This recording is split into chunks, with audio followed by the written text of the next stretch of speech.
Welcome, everyone.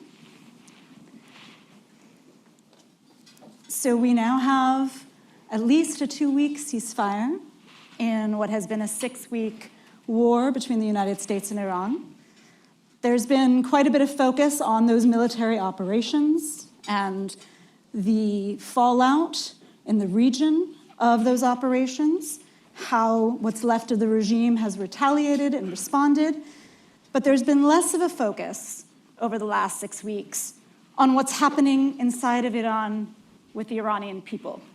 And so our conversation today is an attempt to focus that discussion a little bit more. It is arguably why President Trump started this discussion about intervention back in December.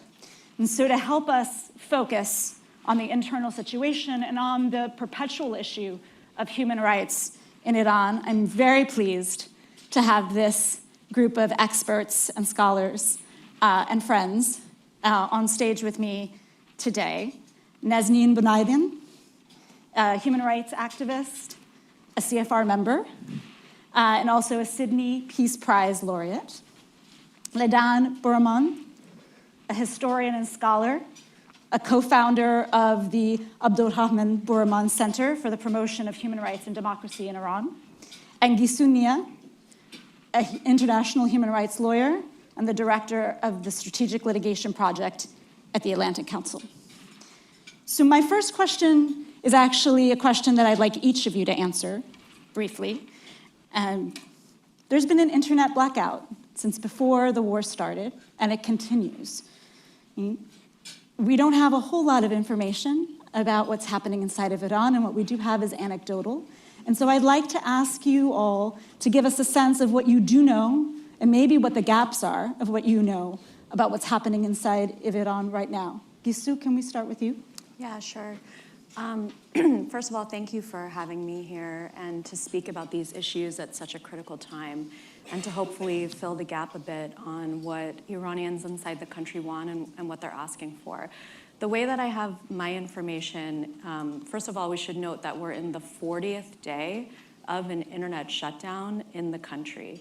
According to NetBlocks, which is an internet watchdog that monitors shutdowns all over the world, this is the longest ever that a government has shut down the internet in a country. So this is the worst globally ever. What this means is that our access is obviously a bit restricted. All of you can't just hear and listen online to what Iranians are saying about how they feel about the situation, because most of them can't access the online world. The way that we do get our information is through activists that have Starlink terminals, and also through, if you're clever with VPNs, you can sometimes access. You have to be very tech savvy to do so. And then another primary way is people who speak to their friends and family in 1 to 2 minute phone calls and relay what their families are saying. Sometimes it's a controlled and surveilled line, so it's not always easy to be so candid about how you feel, but that's another way that we can get information. On my Instagram account, where there used to be a lot of Iranians inside Iran talking to me in direct messages, it's now their family in the diaspora who are sharing what they've been talking with their families about. What we should say is that initially, people were very supportive of the military strikes, at least a very strong segment of the country was, as long as it went after regime officials and was targeted and precise. And they were also guided by looking at what the Trump administration did in Venezuela and how they captured Maduro. So they were thinking it would be something that would be very targeted to regime officials. As threats to attack civilian infrastructure have increased, as there's been rhetoric from the President of the United States saying that they will essentially, bring Iran to the Stone Age, some of them have gotten that information and has really turned the tide of how they feel about this. They're not clear on the goals, and they're wondering if the regime will really be gone. So now we're starting to see a bit of fear, and I think we all think that we really need to supercharge this effort to make sure that this regime does not stay in power, because that's what all these people wanted and why they supported this in a limited way in the beginning. Ladan? Well, to confirm what Gissou said, what we get from the Abdorrahman Boroumand Center's contacts with victims or people, witnesses that we are in touch with, again, through the same channels, is that they were actually, as Gissou said, supportive of an intervention that would lessen the coercive power of the state. And as state violence and repression continued during the war, that was their worry, was that this war would be ending with leaving an injured regime taking its revenge against them. And I think this is very important to have in mind, that the Islamic regime has survived for a long time through a fierce war of narratives. And the blockade of the internet is one of the major, this is the nuclear weapon of the war, in the war of narratives. And one of the, whatever we say is anecdotal, right? We cannot, there is no survey, there is, we just hear what people tell us. But I think one indicator that is not anecdotal is the shutdown of the internet. And it shows that the Islamic Republic doesn't want Iranian public opinion to be known by the world. This is what I could add to what Gissou said. And I want to come back to this in just a moment. But first, Nazanin, your answer. That's exactly right. First of all, it's good to be with you, my distinguished colleagues and friends, and all of you. Thanks for making the time to be with us today. I want to echo what both Gissou and Ladan said. First of all, the last statewide, state-imposed internet shutdown was Sudan in 2019. That was 37 days. We're at day 40. It's likely to go on for a very long time. There are fears inside the country of it turning into a North Korea type situation. And Ladan is absolutely right. You know, any government that views itself as legitimate does not need to shut down the internet and stop its population communicating with the outside world, particularly during a war. We know anecdotally that when people were reaching out to us and managed to contact us, I've had contact through, like Gissou said, a VPN, limited VPN and Starlink access. They have said that you know, we support this intervention, is what they called it at the time, far more than the population inside the US. In fact, it's one of the only times I've seen in history that the population inside the country being bombed is to some degree more supportive of a military strike against them than the population of the country doing the bombing. And that should tell you everything. The regime did not want those voices to be heard in any way. Of course, we'll get to what they wanted from this intervention. And again, to give you a brief overview of sentiments shifting, in late January, before the war, a renowned human rights lawyer, Nazanin Boniadi, echoed the voices of people she was talking to inside the country. And she said that, and she actually called for humanitarian intervention and the responsibility to protect. And then there were reports right before the war started that Iranians were looking up to the skies, waiting for the US to bomb, to kill the regime, get to remove the regime. And then the early days of the war, in late February, people were indeed celebrating when Ali Khamenei was killed and some of the heads of the regime were killed. And then started the mixture of despair and hope. One person told me, my children are afraid of the bombs. I'm afraid of for their future if this regime remains in power. And going to today, after the bridge in Karaj fell and was struck, and then, of course, calls to send Iran to the Stone Age, etc., and ending Iranian civilization, Iranians, really the ones we were speaking to, at least I was speaking to, started to panic. This is not what they wanted.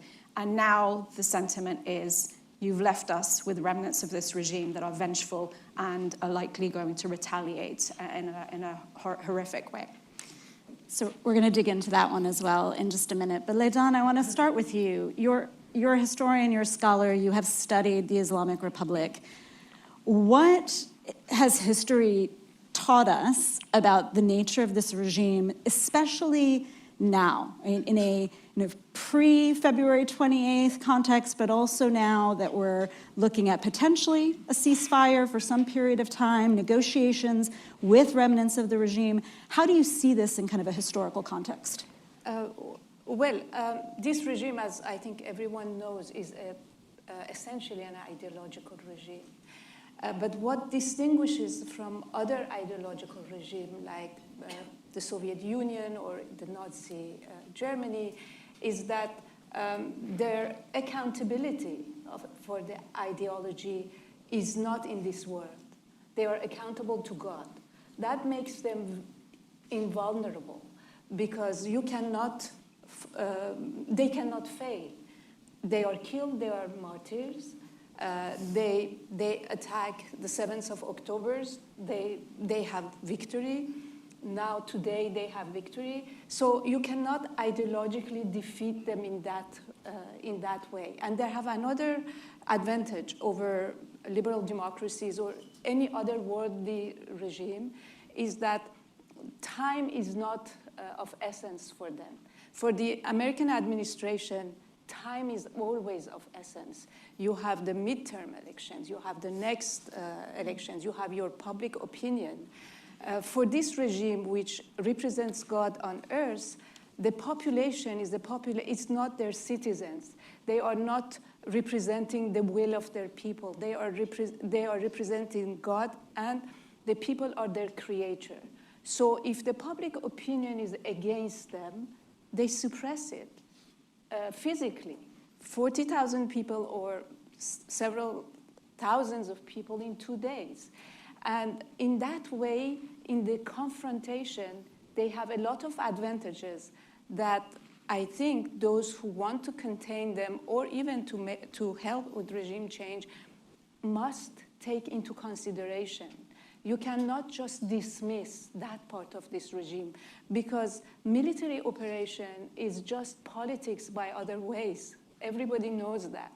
And if you don't have this politics and strategic understanding and also really the philosophical understanding of this regime, you are playing with your arms and your military operation becomes the end of the game.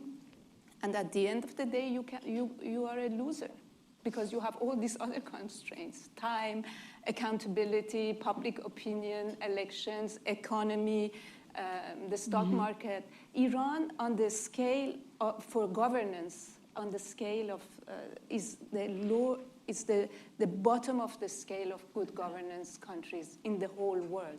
They don't care. They are not here for good governance. So Nazanin, Ladan talks about maybe the restraints or limitations of military intervention. After the protests and the killings of what we believe to be tens of thousands of Iranians, you and others talked about a humanitarian intervention. So I want to ask you, is what's happened over the 6 weeks, what you believe Iranians envisioned? You talked a little bit about this in the opening, but I want you to go a little bit deeper. What perhaps has gone wrong? What is there still a chance to recover from where we are today? First, I want to echo what Ladan said, which is so important. This Islamic Republic regime has become very skilled at using democracy against itself because they're not accountable or representative, or accountable to or representative of their own population. And they fully understand that any US government will have to respond and be accountable to their own population. So they've used that to their advantage in this moment. And while it seems like they've won militarily, they've definitely won the information and the propaganda narrative war. So, and going back to the question that you just asked me, Elisa, the definition of success is interesting here because the regime has basically won this by surviving. And the US has lost this by not basically fulfilling the will of or heeding the will of the Iranian people, which was to end this with an accountable representative government. And that's what they wanted. That's why they called for humanitarian intervention. That when I was echoing the voices of people like Nasrin Sotoudeh, Nobel laureate Shirin Ebadi, and countless other Iranians who don't want war. I don't know of any Iranian who says yay to war.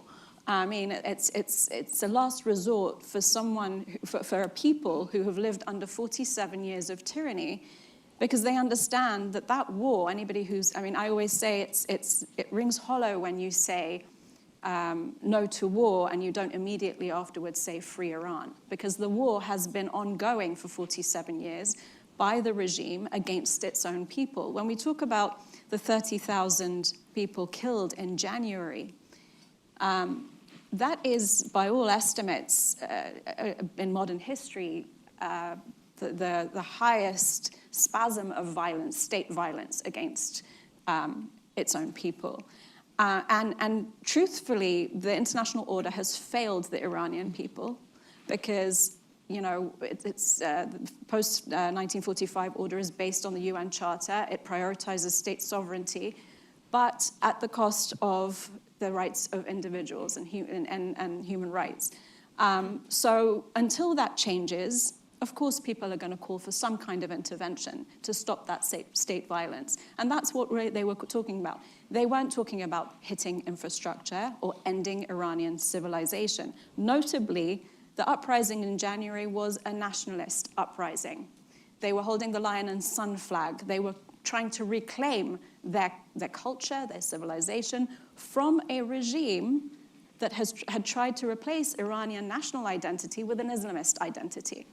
And notably, Ayatollah Ruhollah Khomeini, the founder of the Islamic Republic, had said in 1979, patriotism is paganism. We would sooner see Iran burned to the ground than in the name, so that Islam survives. So that Islamism is what they were trying to oust and bring back their own national identity. To say, you want to end Iranian civilization and start hitting heritage sites is not what they were calling for.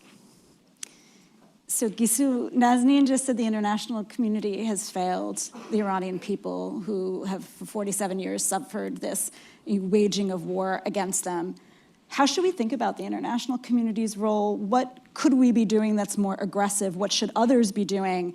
What tools do we have when it comes to really looking at the support of the same aspirations that you've all spoken about to a certain degree? But you help us understand the kind of the international dimension and the tools we have that we could employ. Yeah. Well, there's a lot, and there's a lot that hasn't been done, and I really question why it hasn't, and I think a lot has to do with trade relations, money interests, and things like that.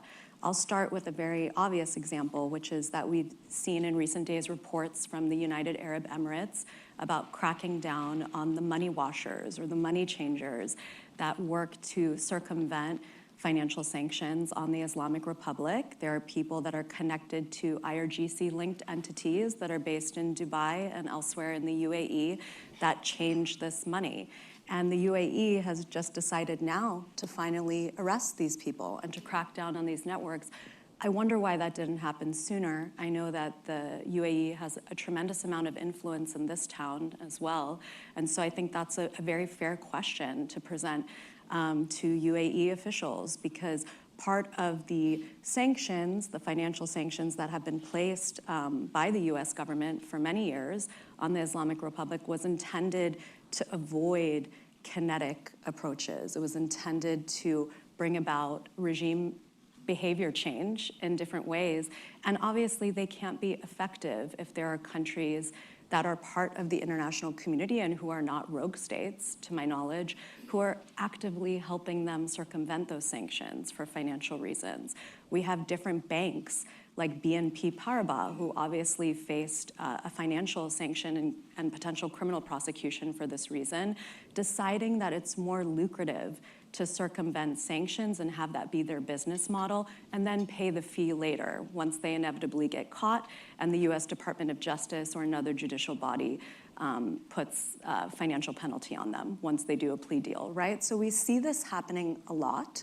And I would say that we have to understand that this problem is not going to go away. There are different interests that different governments have, whether it's security or otherwise. What we can say for certain is that the Iranian people do not want this regime in power. That we know, that much we know. And so whether it's happening now or later, that's going to be an inevitable consequence. And so I would really urge members of the international community to not try to preserve the status quo, but really get creative for how to encourage defections from maybe not the senior level officials, because honestly, those guys are just lining up to be martyrs, as we know, but there's a whole IRGC force that really is motivated by money. And how do we know that they're motivated by money? They're not only motivated by ideology and religion, they're also very keen to line their pockets.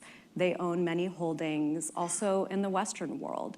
We see that somebody like Mojtaba Khamenei, who may or may not be alive, I don't know what the latest intelligence assessment is, but he is the new supreme leader. He has a multi-million-dollar pound home in North London. This was something that Bloomberg uncovered in some investigative reporting, and he sought medical treatment in the UK for months.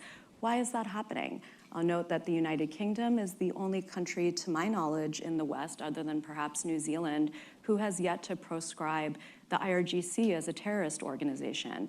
Funny how that is lining up, right? So these are the things that different countries, if they're really serious about helping the Iranian people realize their goals, and if they're not even serious about helping the Iranian people realize their goals, but understand that that country is going to be unstable until this is sorted out, I would really encourage them to start to follow the money, really take this seriously, and not wait until the Islamic Republic is launching attacks on civilians and retaliatory strikes. That was the reason, obviously, that UAE decided to, remove the residency permits of Iranian nationals and also crack down on these money washing networks.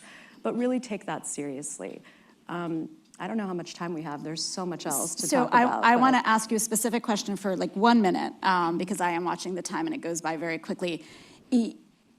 What do you think about, especially multilateral tools, with respect to accountability and justice? And what can be done now? I mean, all three of you work in this space already, but when we think about kind of the multilateral dimension of this, are there things that should be increased more aggressively, supercharged in this period, especially when it comes to the question of accountability and justice for Iranians later at some point down the road? You can, if you take a minute, and in our last question, maybe if Ladan or Nazanin want to also touch on that, they can. Yeah, so super quickly, Iran, the Islamic Republic is not a member of the International Criminal Court. And of course, the International Criminal Court has been hobbled somewhat by the sanctions on the chief prosecutor and different judges that the US government has placed on it. There's also no regional criminal court, right? So what we're really looking to is universal jurisdiction. It's this idea that regardless of where a perpetrator is from, regardless of where the victims are from, and regardless of where the act occurred, that domestic courts can actually bring allegations of crimes against humanity, which the Islamic Republic of Iran is committing, and they can bring that in their domestic courts. I think many will be familiar with all the trials against Assad regime officials and others in the Syrian conflict that happened in Germany, German domestic courts, for example. Not enough action has been taken there, so there have been multiple criminal complaints that have been submitted by Iran human rights organizations and justice organizations. We've had multiple Islamic Republic of Iran judges, officials responsible for crimes against humanity who have gone into Germany for medical treatment to escape corruption charges. Not a single one of these individuals had an arrest warrant issued for them, even though there was very firm evidence to do so. What countries can do now is open what is called structural investigations. That can happen in Sweden, that can happen in Canada, that can happen in France, that can happen in Germany. It looks at the structures of the Islamic Republic so that if an official is visiting, it's a much quicker turnaround on an arrest warrant because the information that would support that warrant has already been built out. So we have about 4 minutes before we start opening it up for questions. I want to ask a question that each of you get a chance to answer.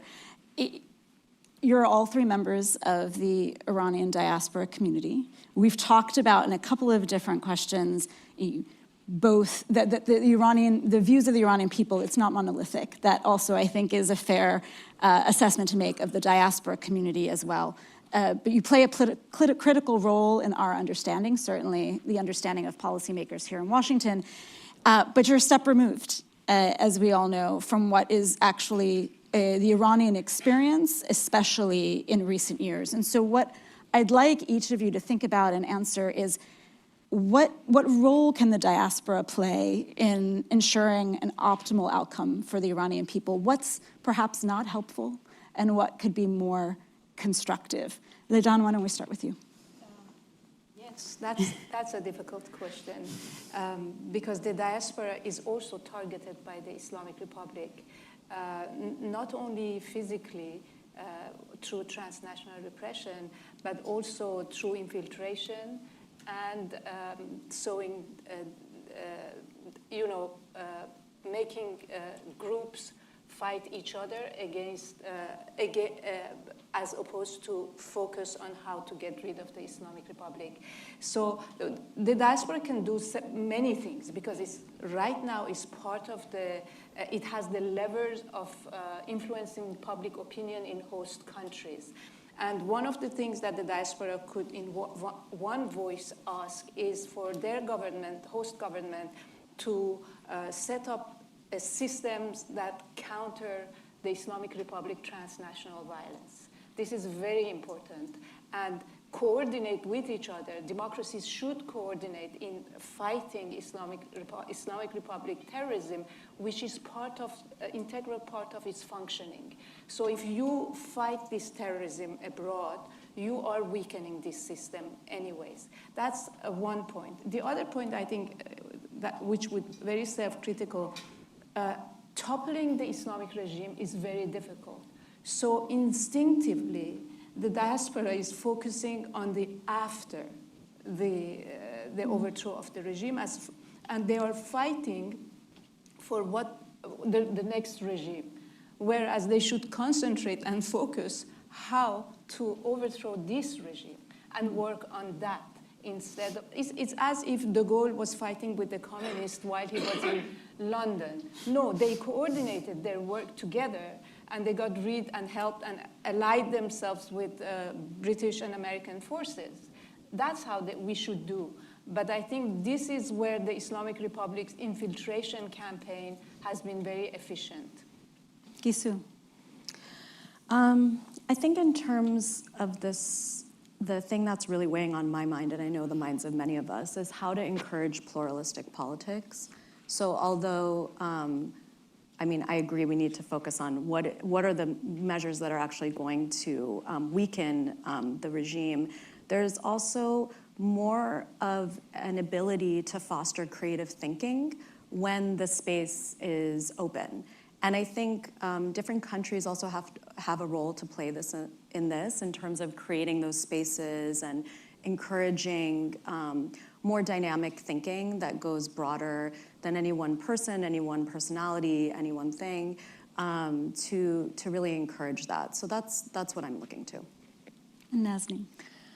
The regime has stayed in power for 47 years with a simple policy of divide and rule. Divide its opposition, divide you in the West, countries in the West, divide political parties.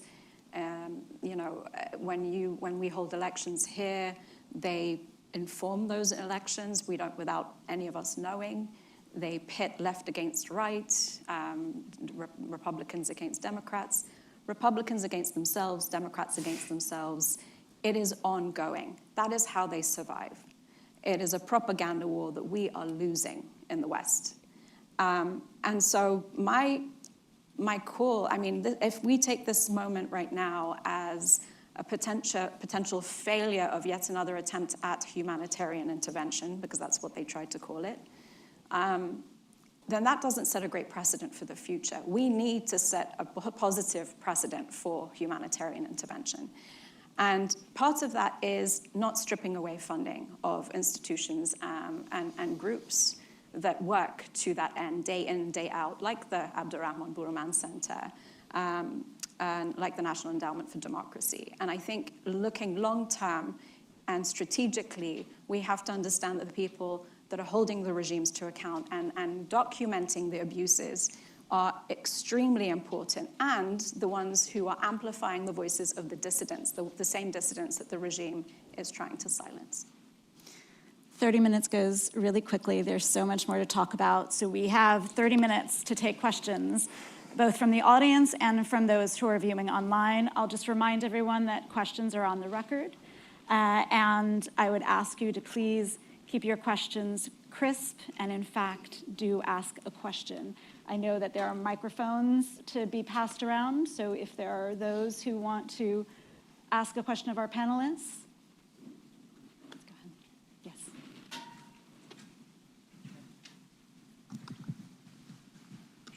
And please introduce yourself. Yep.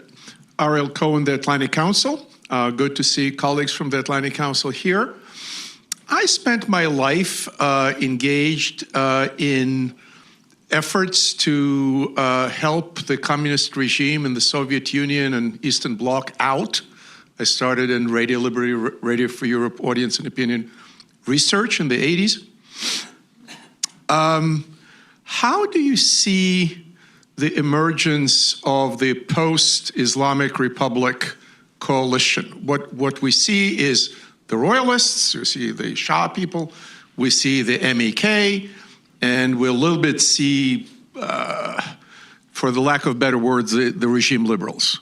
But they don't talk to each other. There's no common platform as far as I know. And also, in that respect, to what extent do you see the Western governments helping, engaging with the opposition like we did with Solidarność in Poland, like we did with the Soviet dissidents? And also, to what extent the regime change is even realistic if the regime is willing to murder as many thousands of Iranians as they do? The reason communism in Eastern Europe fell is because Gorbachev was not willing to murder so many people. Thank you. So 3 questions to choose from. Ladan, do you want to take the first one?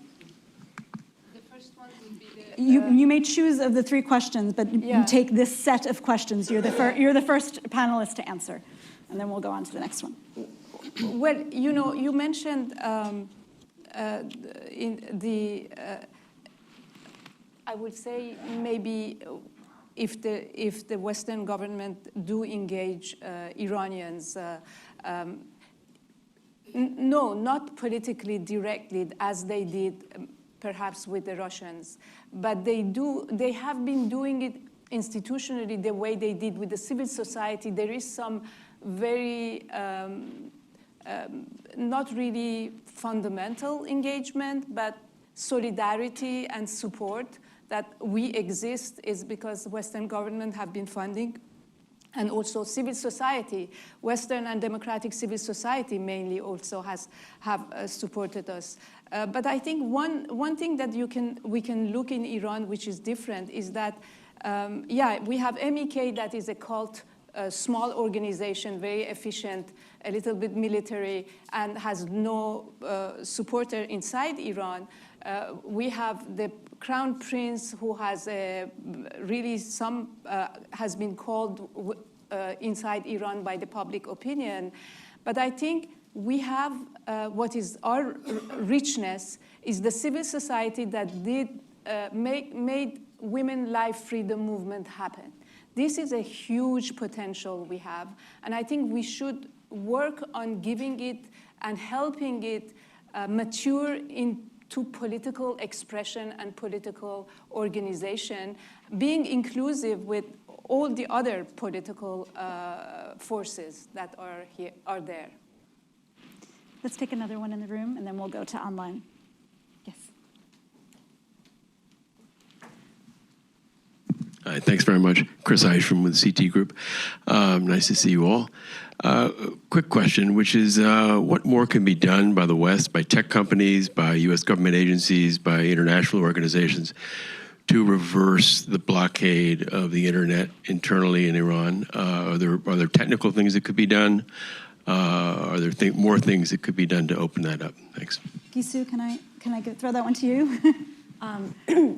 There's quite a lot that can be done, but one pressing thing that much of Iranian civil society has been calling for is to enable direct-to-cell technology. I'm sure some folks in the room have already heard of this, but it's essentially the idea that if you have a smartphone that's made after 2020, you can link, which most Iranians have, by the way, you can link up into satellites that are flying overhead, and you will get access to the web, and you will have online connectivity.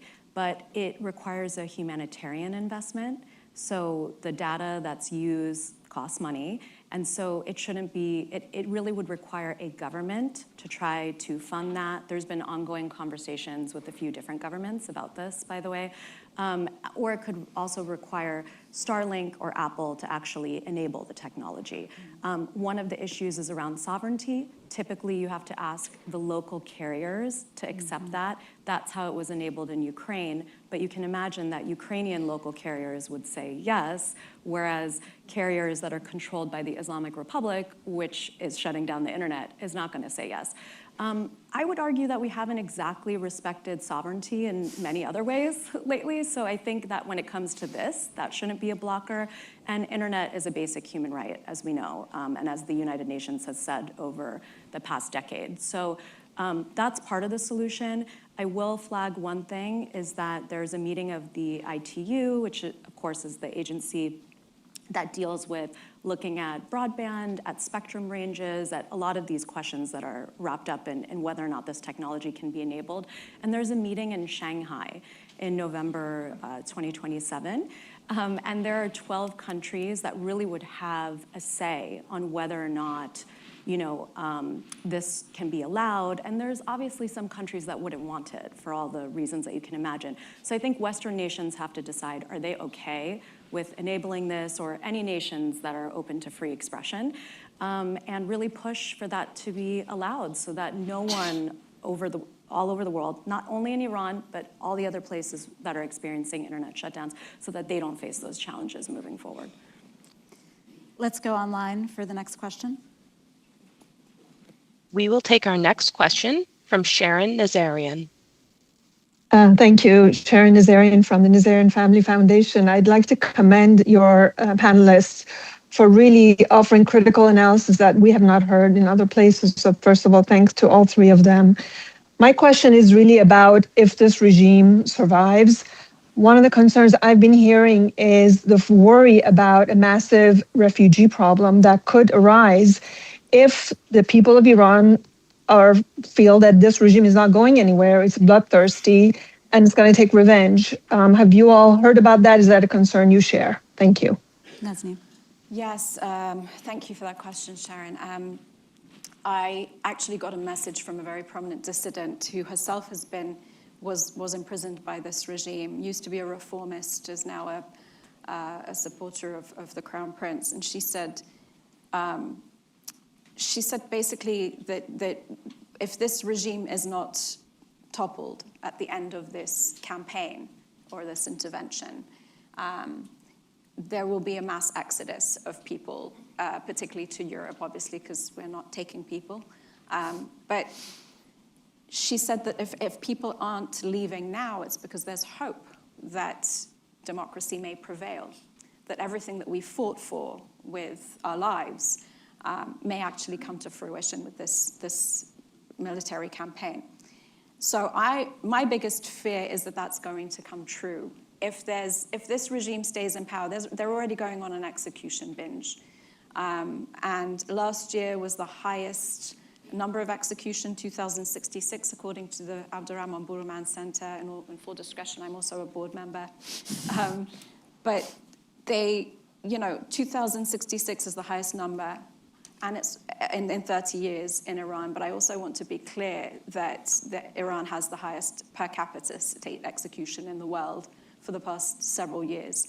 And so that is already likely to be surpassed by a large number this year, and we are very afraid for that outcome. Thank you for that question. Can we take another one from the online audience? We will take our next question from Fred Hochberg. Thank you. This has been very helpful. But listening to this, it seems that perhaps this whole war was a mistake, that we are not going to be able to affect the change. Listening to the four of you, that we have a theocratic government there that is not subject to the normal kind of influences, as you mentioned, from voters, elections, markets. So this is a pretty bleak assessment. So am I wrong in thinking perhaps this was not something we were ever going to be able to accomplish? Ladan, why don't you start, and then if either of you want to add on. Yes, it's bleak and it's not bleak. Because I think what Gissou said that should have been done to make the non-military pressure on Iran real and efficient has never been done. So this can be done. And I'm sure one of the reasons that the Islamic Republic survives, it's because it's sitting on oil well and has the money income coming from the oil. And that makes it, to some extent, autonomous from its civil society. This regime doesn't need so much its civil society. Its society. It has the income of the oil. It has an army that it pays with this oil. So if this oil income is not getting to this regime, it can, first of all, it will start reform, opening up, and then it will disappear. So this is the real challenge. It's easy to go and bomb a country, and it could have been efficient or successful if it were done within the framework of a political strategy. And that has not been done. For instance, I was listening to somebody talking about potential defector from the Revolutionary Guards. They were saying, okay, we want to defect. Where should we go? How should we protect our families? There is nothing about that. And we talk about defection. Oh, there has been no defection. Of course there has been no defection, because there has been no place indicated where they could go. There is no strategy taught. And these are difficult issues that must be taught and organized within the framework of a potential military action. And this was completely absent of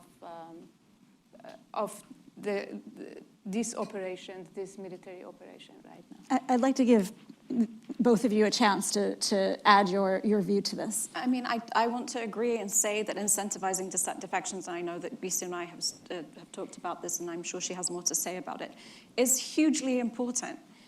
This is a regime, unlike the former, the Shah's time, where officials were sent abroad and they had Western educations and they had a soft landing. They could leave and go to various countries. They knew the language. These are people who are extremely, provincial in many ways, and so they don't know where to go. They don't know where they might defect to. And I'm not talking about the top tier of the regime who must unequivocally be held accountable for crimes against humanity. I'm talking about the mid-tier who don't have blood on their hands, who possibly could help topple the regime. We're looking for the fractures within the regime. We have to ensure that we have the political savvy and know how to basically help that happen. And I'll hand it over to Gissou. Well, if the New York Times reporting yesterday on what happened in the Situation Room is correct, I don't think regime change was actually President Trump's stated objective. So to the question asked, it seems that he said either Israel could handle that or the Iranian people could handle that. And I would say that the Iranian people should handle it with the help and assistance of the international community. And so on the question of defections, I really want us to get, and by us, I mean the world, to get creative about what could happen here. There could be a public-private partnership. Some of the ability to be able to pay some of the lower-level people. So we just got this report saying that the CFR Bank was disrupted, and IRGC folks were not getting paid on Sunday.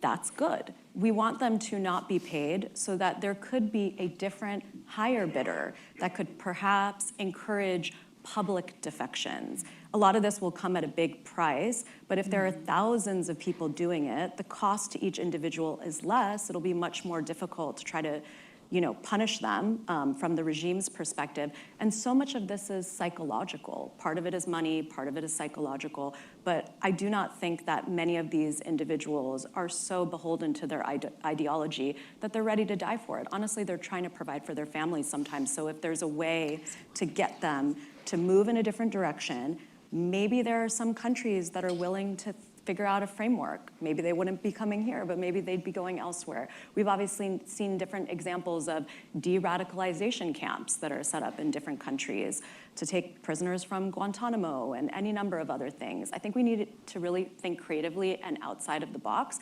because Iran sits at the center of so much geostrategic concern. Let's try to transition Iran to a democracy. Mm-hmm. And I just want to add one more thing, which is I want to debunk the idea that this campaign has caused a rally around the flag effect in Iran. It has not. It has entrenched the regime in many ways, but what you're seeing, those images are designed. Those are regime supporters. It's undeniable that they still have 10 to 15% of support in Iran, which has likely been entrenched by this campaign. Those images are meant for you. They're being sent to you by the regime. The only people who have access to internet, by the way, are regime officials because they want to further and push their narrative with all of you, with all of us. And that is, look, we have all this support. What has happened is people have rallied on the soil of Iran around their national identity, but that is not the same as rallying around the Islamic Republic or its flag. And I want to also point out that they're bringing in militia, terrorists from Pakistan, from Iraq, to crack down on the Iranian people. That should tell us something. That should tell us that there are likely less people inside the country who are willingly going to accept cracking down on fellow Iranians. So I don't think it's been a complete failure in decapitating the regime, weakening the regime. It's just that, as Ladan said, we haven't had the full scope of multi-layered approach to finish the job, which is maybe not saying end Iranian civilization. Instead of that, maybe targeting strategically and having a plan in place to incentivize defections, to fracture the regime, and to empower the people. Let's come back to the room. Yes, please. Thank you. Toby Gade, I served in the Clinton administration. I have two questions. The first is the threats that are being made against Iran and against Islam in general. In one sense, maybe it's good the Iranians can't hear them, but the rest of the Muslim world can. And what's being said by the United States is very detrimental to what you want to do and to what other people want to do in terms of support for movements in the region. So my question is, do you see that as a problem as you move forward? And will people rely on the United States after such statements were made about Iran that it couldn't be applied to them? And the second one, what is the view of Israel in all of this? I haven't heard people talk about it, but there was a point when Iran and Israel had very good relations before the regime. But now the situation may be very different once the Iranians get the kind of information about Lebanon or the West Bank or whatever that others have. So can you comment on those 2 points? Ladan, do you want to start? I didn't hear the beginning of the question. So the first part of the question was comments coming out of the United States focused on Islam in particular, and what effect that may have inside of Iran if they're hearing it. Negative comments. Negative comments, yes. Okay, Iran is the country in which the rate of Christianization is the highest in the world. So it should be known that people are turning away from Islam because they are seeing no alternative to political Islam that is killing them by the thousands in 2 days. And this has been ongoing since 2009. People are returning to Zoroastrianism. We never had atheism. Now surveys show 6% of atheists in Iran. It was, when I was growing up, nobody would think, I hadn't even heard the word atheism and agnosticism and all of that. So I don't think that insulting Islam would be, a majority of the Iranian people would take umbrage because they are doing it every day themselves. So that's for the religion. So that would not have a problem. Now for Israel, would you like? If you want. You know, Iranians, there are many people who were for Israel in general, and because the Israelis have infiltrated the regime, they are not, I think, probably, I don't want to say because we need really serious survey, but I think in the Middle East, it must be the less anti-Israeli population in the Middle East, but just is a hypothesis. I don't want to be more. Naz. I think we have to be careful because, when we talk about,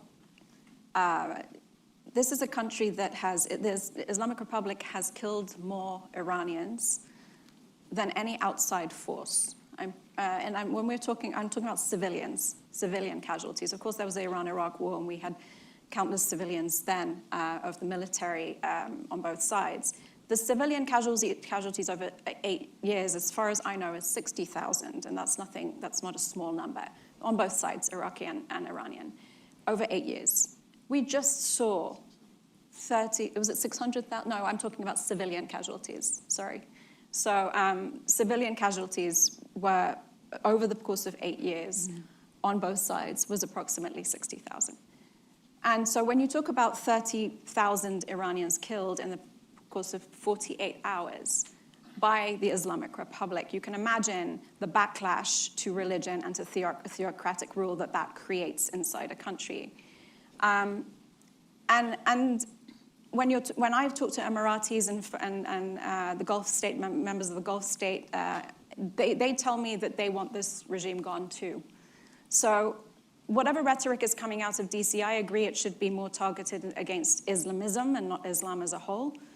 But I think the primary culprit here of who has created that backlash and Islamophobia, if you will, is the Islamic Republic of Iran. Let's go to, I think we'll have room for maybe time for 2 more questions. So yes, please. Thank you. Hi, I'm Matt Axe with Evercore. Do you see any evidence that the war has damaged the regime's ability to control and repress internally? And what is your assessment of the state of the regime as it stands today? Thanks. I think you each could comment on that. Gissou, why don't we start with you and maybe a quick response from Ladan and Nazanin. I mean, one of the interesting things is that the Islamic Republic of Iran's foreign minister, Araghchi, a few weeks ago essentially said that they don't have centralized command and control at this point. And that was because I think after the 12-day war in June, they decided, well, we're going to have to decentralize this because our guys might be dead. And so who would be giving the orders, right? And so even after the ceasefire was announced, and then we saw that there were, missiles flying from the Islamic Republic, it's like, honestly, I'm not even sure if this is all in a centralized chain and command because they're just kind of acting independently at this point, which is convenient for his, escaping liability for war crimes. But I think there is a bit of truth to that from what we're seeing. And so that should give a suggestion as to how much the forces in the more senior levels have been depleted. We obviously know it's not only the supreme leader who was killed, but many others. And I will say that during the 12-day war, for example, in a list of perpetrators that we regularly draft and look at to see who's responsible for human rights violations and atrocity crimes, 1/3 of that list had been killed by Israel. In that 12-day war. And those were senior level officials in intelligence, military, police. So that should be an indication of just how deep that goes. Ladan, Nazanin? Yeah, Nazanin, go ahead. No? Okay. All right. One last question from the audience. No? All right, then I will ask the last question and give you each a chance to answer it.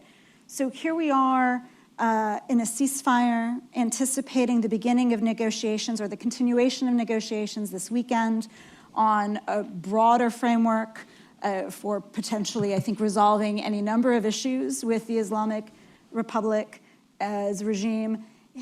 If you had the opportunity for in 2 minutes, say what you think should be the focus or what things should we avoid in these negotiations, what kind of advice would you offer?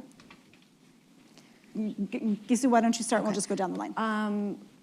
That even if regime change wasn't one of the objectives originally of this, that it absolutely should be now, because the problem will just be in a status quo. The world will find itself in the same place a few years from now, and all the security concerns that they think have been allayed or alleviated for the present won't be in a few years. But what will have happened is many more Iranians will have died from the repression of this regime. Iranians will still be struggling for freedom, and there are so many ways that are non-kinetic that have not been explored to really close that gap and help usher this transition. So that's what I would say. So, Ladan, Nazanin, I'm going to press you to try and say something different than what Gissou has said, just to give us as broad a perspective as possible. Ladan.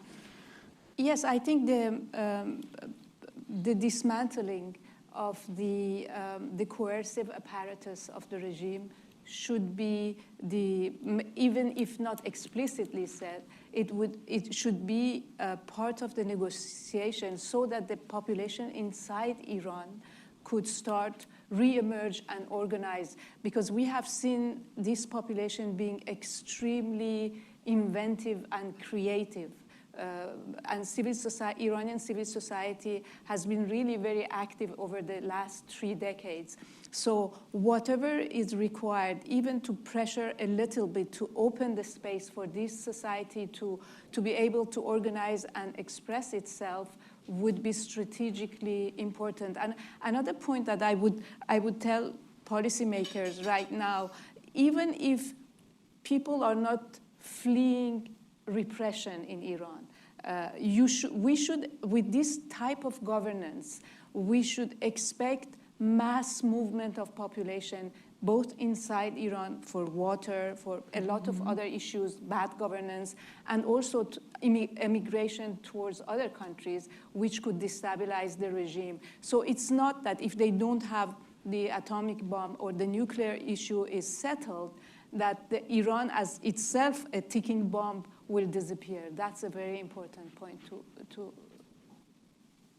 have in mind. Thank you. Nazanin. I would just prioritize internet access, the freedom of political prisoners, and as Ladan said, opening up the civil space so that people can self-determine. If the Iranian people are neglected, yet again, if their will and their voices are not heard, yet again, this will be catastrophic, not just for them. We've poked the bear. There will be vengeance from this regime. It's undeniable. That will happen, whether it's measured in the short term, in the long term, they will go back to their normal ways. So ending this regime is not something that is just needed as a humanitarian intervention for the people of Iran. It is the only way to have peace in the region and stability in the world. So I would just encourage all of you and anyone with any resources or power in decision-making to pressure this administration and any other decision makers across the world. We need, for example, the UK to designate the IRGC as a terrorist organization. They are the outlier right now. And many other things that we can be doing to win the propaganda war, the information wars, which we have been losing, frankly, on college campuses and elsewhere.